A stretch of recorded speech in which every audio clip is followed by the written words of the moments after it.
I'm bringing you more soldering iron care tips on Ron's Trains and Things right now.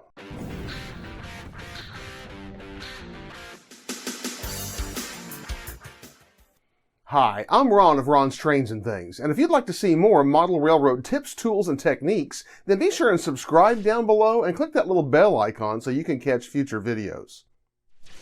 Several months ago, I brought you a video about how to tin the tip on a new soldering iron, a brand new tip, and how to clean and re-tin tips on your older soldering irons and some older tips, how to refurbish them a little bit. Well, since then, I've gotten some more suggestions and done a little more research. And so today, I'm going to share with you some more great tips about how to care for your soldering iron and make your tips last a very long time. So let's head on over to the workbench and we'll get started. Be sure to take a moment to check out our sponsor, Midwest Model Railroad, where you will find a great line of model railroad equipment and supplies, as well as some of the best customer service in the business. They have a real-time inventory system that means what you see on the website is what you get, and they ship within one business day. Be sure and check them out at midwestmodelrr.com or follow the link in the description below. In my previous video about soldering iron care, I talked to you specifically about how to prepare a new tip and also how to do some cleaning and how to tin an existing tip that you've been using on your soldering iron in order to keep them working well, and how to try to rejuvenate one that maybe is not working as well as you'd like. First, I want to talk to you a little bit about tips. I've got a couple of tips here, and I'll show you a little closer in a moment. This tip here is actually a working tip. This is one that I use all the time right now, and it's in really good shape. Now, you'll notice that down here at the bottom end of this tip, it's black and oxidized. That doesn't really matter because the working part of my tip is up here on the end.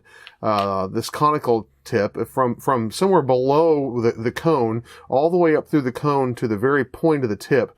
It's nice and shiny. It's covered with solder. The solder is sticking all over that area. It's not black. The number one enemy of soldering is oxidation. If you have a soldering iron and you cannot get it to get hot, you can't get it hot enough to melt solder onto your track or your wiring or whatever it is you're trying to solder, you can't really get solder to stick to the tip. The problem you have is that your soldering iron tip is oxidized, and the oxidized metal, it doesn't transfer heat properly, and therefore it won't get hot enough on the areas that are oxidized, and B, the solder won't stick to it. And so you've got to do something about that problem. This tip, and I'm going to try to show you this one up close, because this is what you want to avoid. These soldering iron tips that you get today have a copper core, and then the tip itself is covered with an iron coating, and that iron coating is what really transfers the heat. The copper carries the heat to the iron coating. The iron coating is what the solder sticks to and what really transfers the heat. I want you to notice here, you see on this, even all the way up to the tip, it's black, but you're going to notice just some spots of brown showing through, even through the black, all the way up.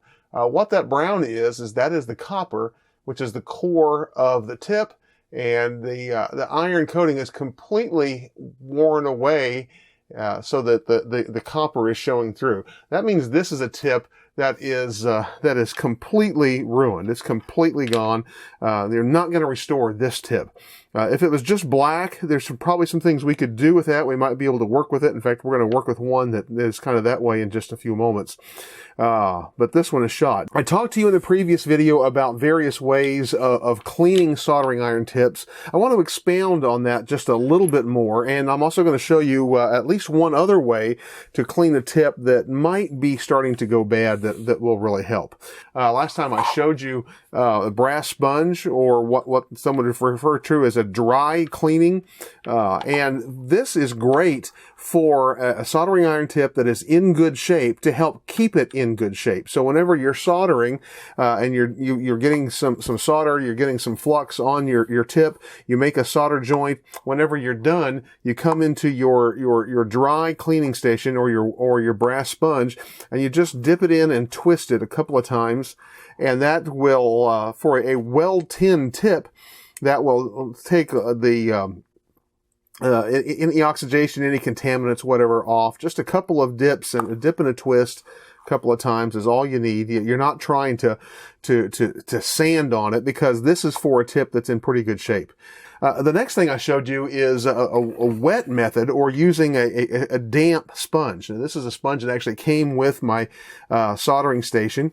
And it is just damp. It's not soaking wet. I can't wring water out of it, but I can feel that it's just damp.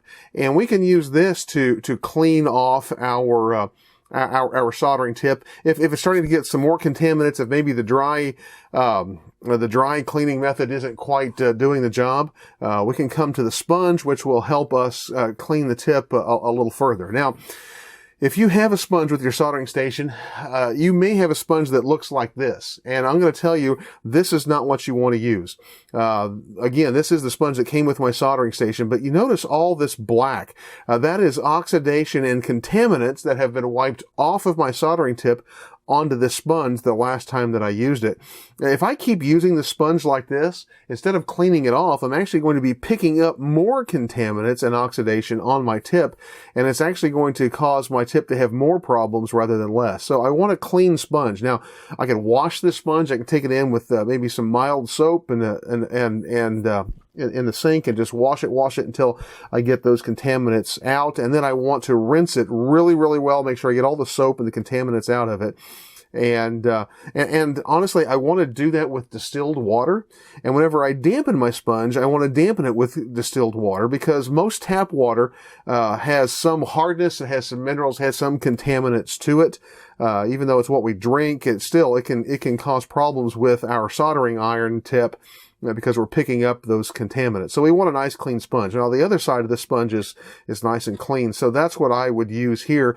If I need a little more cleaning than the dry method, I use that first. Then I'm going to come in here and I can try a little more aggressive cleaning with the damp method, just wiping it a few times on the sponge. Last time I did show you these little containers of tip cleaning and tinning solution, and literally what this is an acid that we can go in with a nice hot iron and dip into, and you see it melts that. And what it does is that acid will help clean away contaminants or oxidation on our tip. And then we can come back and, after we've done that, come to our sponge and wipe that off. The problem with using this is we want to save this for when we really need it, because this cleaning solution has an acid to it. And that acid over time is going to help eat away or erode away the iron coating on our tip. And that ultimately is what we're trying to protect. That's why we want to start with these different levels of cleaning, because we want to protect that iron coating. Once that iron coating is gone, like that tip that I showed you earlier, this tip's not going to transfer heat anymore, and it's not going to be any good. We can also do the same thing with flux. If you use an acid flux, this here is a flux paste that contains acid, and this can help us with the cleaning too. Not quite as aggressive as the tip cleaner, but still an aggressive thing. We can just tip our tip in there and then wipe it off on our damp sponge.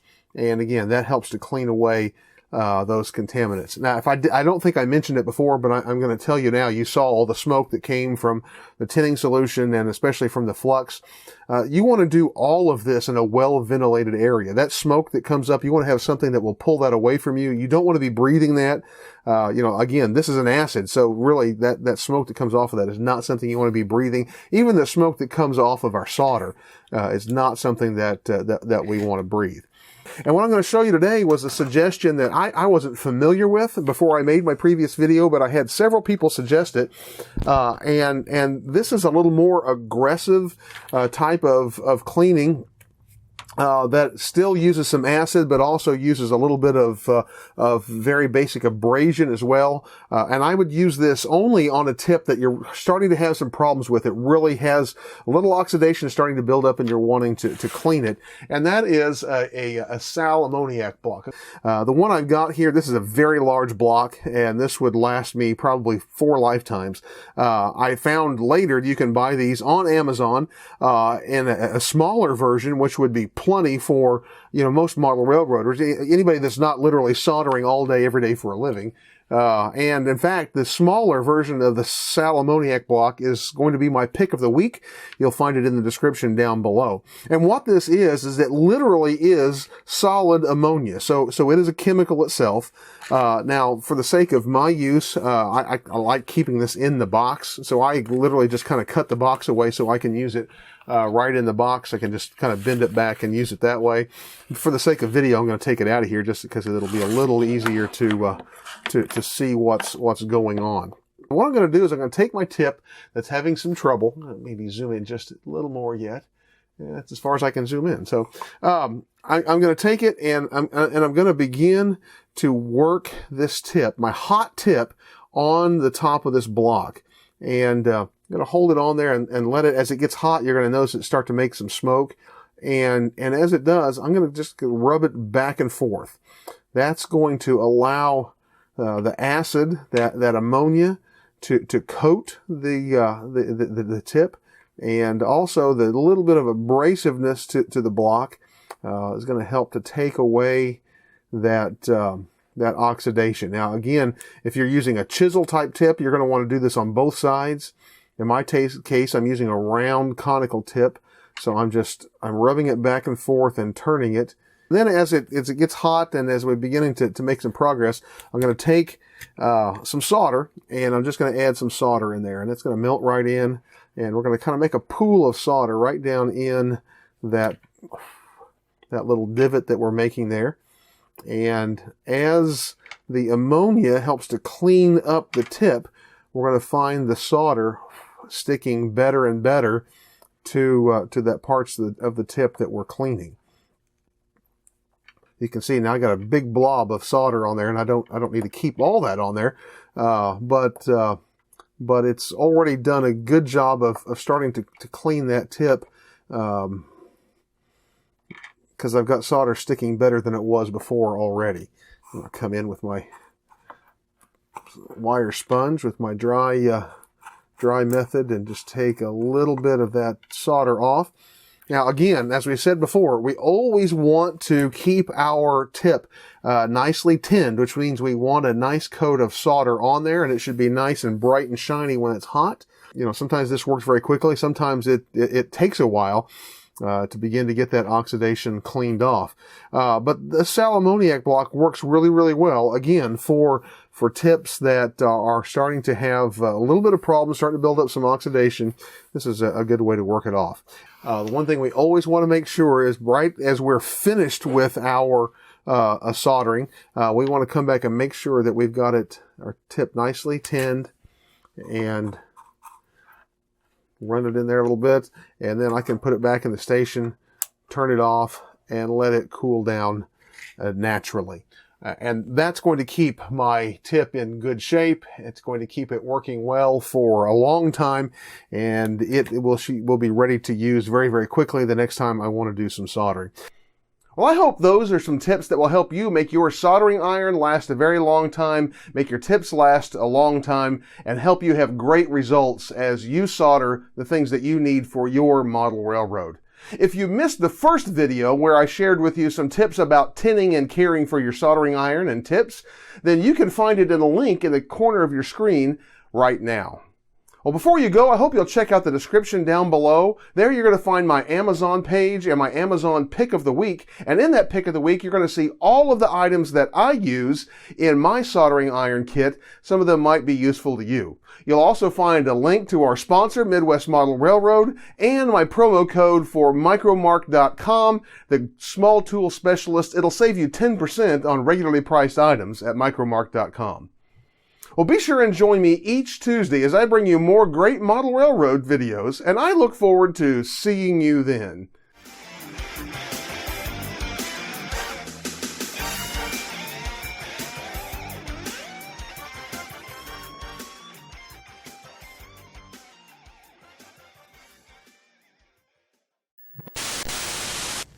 Lizzie?